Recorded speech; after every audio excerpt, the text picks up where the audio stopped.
building your route in KettleiQ. In this short training, I'll show you how the route engine proposes an optimized order of stops, how you reorder them, and how accepting writes them to your calendar. Let's take a look.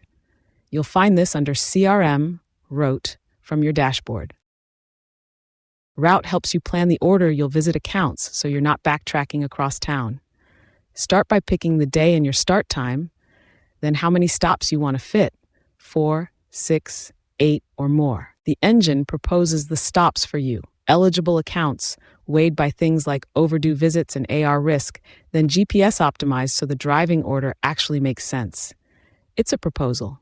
You're the one who accepts it. Something already fixed for the day, a calendar event or an open work order, shows up pinned so the route builds around it.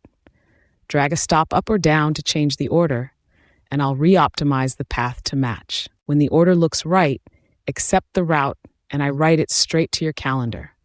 On the day of, open this from your phone, tap a stop for directions, or jump to that account's page to log your visit as you go.